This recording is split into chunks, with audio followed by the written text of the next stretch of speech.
Friends, golden future with commerce में आपका एक बार फिर से स्वागत है। तो आज हम पढ़ेंगे part 2 basic problem of an economy का। इससे पहले पार्ट 1 अपलोड हो चुका है जिसमें हमने इकोनॉमी को डिटेल में पढ़ा एंड समझा भी।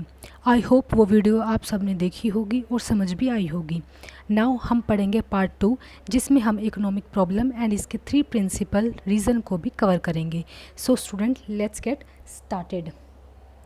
तो इकोनॉमिक प्रॉब्लम क्या होती है? तो इकोनॉमिक प्रॉब्लम दो वर्ड से मिलकर बनी है, इकोनॉमिक प्लस प्रॉब्लम। तो सबसे पहले हम इकोनॉमिक को समझने की कोशिश करेंगे। इकोनॉमिक वह एक स्टडी फील्ड डिसिप्लिन होता है जिसके अंदर एक individual, house hold, firm, country और एक कंपनी सभी अपने लिमिटेड रिसोर्सेज को यूज़ करते हैं। किस चीज़ के लिए? अनलिमिटेड वांट्स को सेटिस्फाई करने के लिए।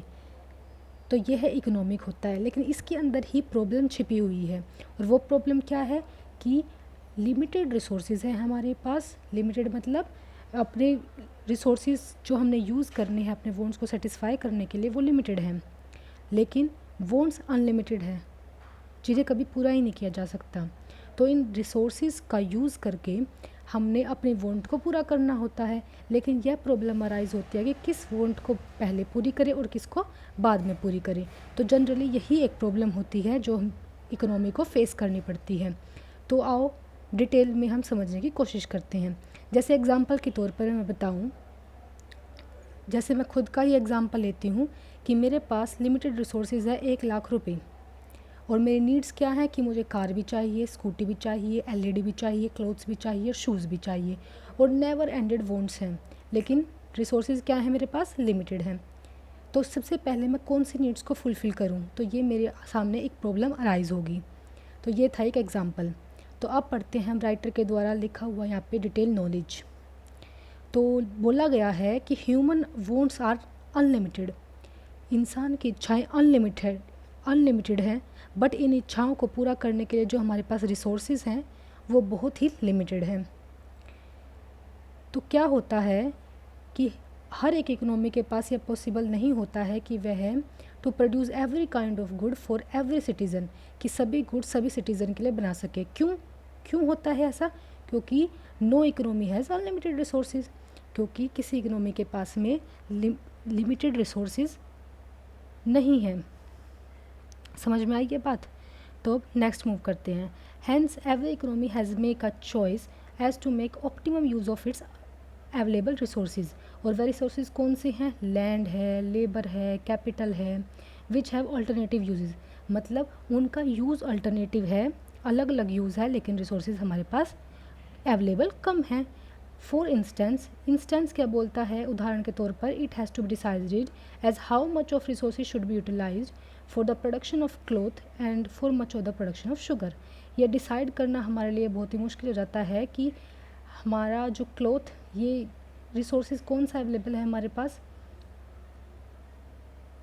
क्लोथ का प्रोडक्शन करने के लिए यूटिलाइज़ करनी है हमने, तो या शुगर के लिए प्रोड्यूस करें, ये चीज़ें डिसाइड करनी पड़ती हैं इन रिसोर्सेज के माध्यम से।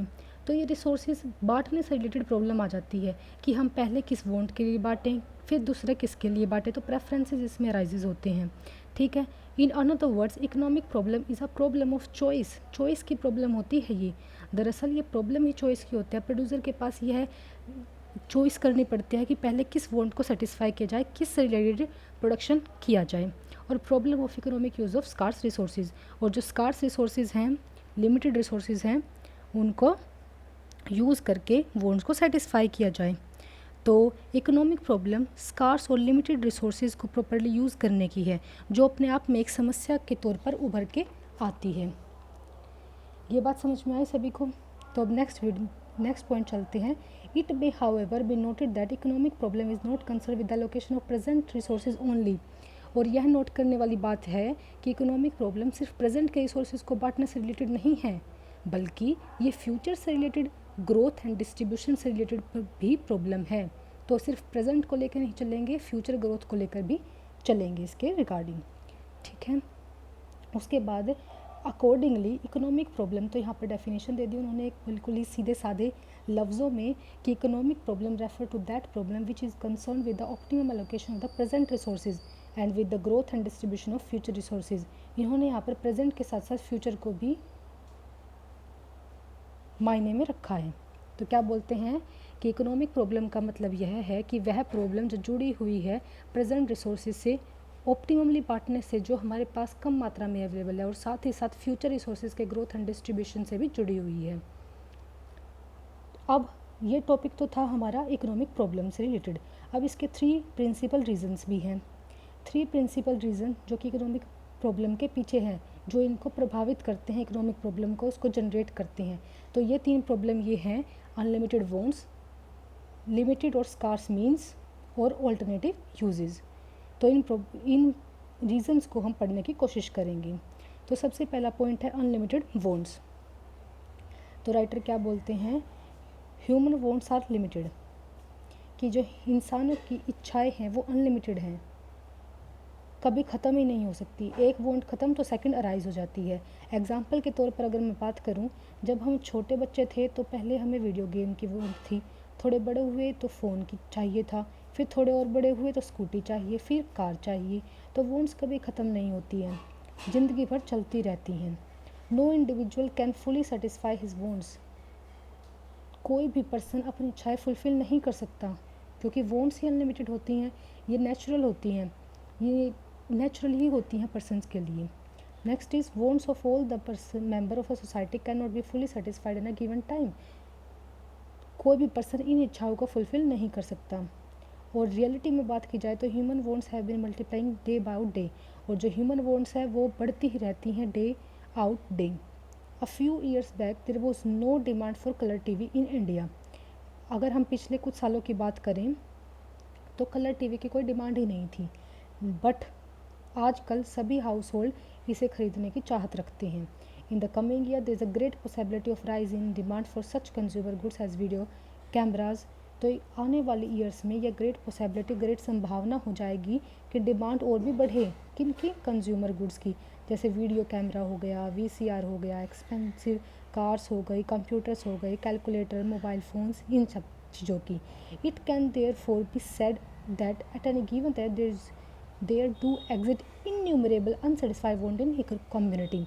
इसलिए यह कहा जा सकता है कि कम्युनिटी में अनगिनत अनसेटिस्फाइड वॉन्ट एग्जिस्ट करती हैं। ये तो था हमारा फर्स्ट पॉइंट, जिसका नाम था अनलिमिटेड वॉन्ट्स। और मैं यह होप करूँगी कि आपको यह बात समझ में आ गई होगी, या पॉइंट क्लियरली समझ आ गया होगा। अब नाउ मैं सेकंड पॉइंट पर मूव करती हूँ, विच इज़ लिमिटेड और स्कार्स मीन्स। ये क्या मतलब है? इसका मतलब यह है कि हमारे पास मीन्स का मतलब है रिसोर्सेज, स्कार्स का मतलब है बहुत ही लिमिटेड अमाउंट में, रिसोर्सेज का लिमिटेड अमाउंट में होना। एग्जाम्पल के तौर पर क्या बोलते हैं, पेट्रोल। पेट्रोल हमारे पास लिमिटेड अमाउंट में, लेकिन वो कहाँ कहाँ यूज़ होता है, वेरियस जगह पर यूजेस होता है, जैसे कि व्हीकल में, जनरेटर में, एसेट्रा एंड एसेट्रा। तो ये क्या बोलते हैं writer, most of the goods and services satisfying human wants are scarce और लिमिटेड। अधिकतर गुड्स एंड सर्विसेज जो इंसानों की इच्छाओं को सेटिस्फाई करते हैं वो लिमिटेड है, और कहें तो कम अमाउंट में अवेलेबल हैं। These goods and services are called scarce. इन गुड्स एंड सर्विसेज को स्कार्स बोलते हैं because their demand is more than supply. क्यों? क्योंकि इनकी डिमांड ज़्यादा है सप्लाई से, और इस सिचुएशन को बोलते हैं स्कार्सिटी। मतलब इतनी अमाउंट में चीज़ें अवेलेबल नहीं हैं, बट लोग ज़्यादा डिमांड कर रही हैं, it's called be the scarcity. जैसे मैं एक छोटा सा एग्जांपल लेती हूँ, ये है हमारे पास एप्पल, एक ही शॉप पे अवेलेबल है, ख़रीदने वाले 20 लोग हैं, लेकिन डिमांड ज़्यादा है और सप्लाई कम है, तो क्या हो जाएगी वहाँ पे, स्कार्सिटी हो जाएगी यहाँ पर। तो ये पॉइंट था हमारा लिमिटेड और स्कार्स मीन, जिसका मतलब था कि रिसोर्सेज हमारे पास कम अवेलेबल हैं, जिससे यह इकोनॉमिक प्रॉब्लम अराइज होती है। और थर्ड पॉइंट क्या है, ऑल्टरनेटिव यूज़ ऑफ मीन्स का ऑल्टरनेटिव यूज़। मीन्स मतलब रिसोर्सेज, ऑल्टरनेटिव यूज़ मतलब अलग अलग यूज़। एक रिसोर्सेज डिफरेंट जगह यूज़ होते हैं तभी प्रॉब्लम अराइज होती है, ये बात नोट करने वाली है। अगर रिसोर्सेज हमारे पास अनलिमिटेड होते तो ये सिचुएशन फेस ही नहीं करनी पड़ती। जैसे मैंने पहले भी एग्जांपल दिया था पेट्रोल का, व्हीकल में, जनरेटर में, machines etcetera and etcetera use होता है, लेकिन पेट्रोल तो लिमिटेड है, कम अमाउंट में है। तो ये डिसीज़न लेना कहाँ यूज़ किया जाए, ताकि बेस्ट यूसेज हो, कितनी क्वांटिटी में कहाँ यूज़ किया जाए कि मैक्सिमम वांट्स भी फुलफ़िल हो सकें। तो ये चीज़ें का डिसीजन हमें लेना होता है, जिसे बोलते हैं प्रॉब्लम ऑफ चॉइस। तो राइटर देखते हैं क्या बोलते हैं। An important feature of the means is that they have alternative use, कि रिसोर्सेज का अलग अलग यूज़ है, लेकिन हमें ये डिसाइड करना पड़ता है कि हम कौन सी चीज़ें यूज़ करें। फॉर इंस्टेंस, उदाहरण के तौर पर लकड़ी का यूज़ फर्नीचर के लिए भी होता है, स्पोर्ट्स मटेरियल के भी होता है, गुड्स के लिए भी, विंडो के लिए भी, रेलवे कोचेज़ के लिए भी, और बहुत सारे गुड्स के लिए भी यूज़ होता है। लेकिन हमें डिसाइड करना है कि कौन सा चॉइस पहले करें। This problem is choice indeed economic problem. If we make use of any means in a given alternative use then we have to forgive its in alternative use. तो अब पहले हम ये समझ लेते हैं कि प्रॉब्लम ऑफ चॉइस होता क्या है। इसके लिए मैंने यहाँ पर लिखा है, हम दोनों पॉइंट ऑफ व्यू से पढ़ेंगे, प्रोड्यूसर के पॉइंट ऑफ व्यू से भी और कंज्यूमर पॉइंट ऑफ व्यू से भी। तो क्या बोलते हैं प्रॉब्लम ऑफ चॉइस के रिगार्डिंग, प्रोड्यूसर क्या बोलता है कि कौन सा प्रोडक्ट गुड बनाए जिससे ज़्यादा से ज़्यादा प्रॉफिट हो एंड डिमांड बढ़े। तो वह प्रोडक्ट की चॉइस करना चाह रहा है प्रोड्यूसर कि प्रोडक्ट ही कौन सा बनाए कि ज़्यादा से ज़्यादा प्रॉफिट और डिमांड हो। और कंज्यूमर क्या सोचता है कि कौन सा प्रोडक्ट कंज्यूम करें जिससे ज़्यादा से ज़्यादा हमें सेटिस्फैक्शन मिले। तो ये चीज़ें उनकी चॉइस से रिगार्डिंग इशू अराइज होते हैं। तो ये थे हमारे 3 बेसिक रीज़न्स जो अभी हमने पढ़े इकोनॉमिक प्रॉब्लम के रिगार्डिंग। तो सो गाइस, अभी के लिए इतना ही। तो ये वीडियो रिलेटेड थी economic problem and 3 principal reasons of economic problem के ऊपर। आई होप स्टूडेंट ये टॉपिक आप सबको क्लियर हुए होंगे। एंड नेक्स्ट वीडियो में हम डिटेल में पढ़ेंगे कि बेसिक प्रॉब्लम इकोनॉमिक की क्या है, जिन्हें बोलते हैं central problem. So thank you guys for watching this video patientfully. Thank you so much.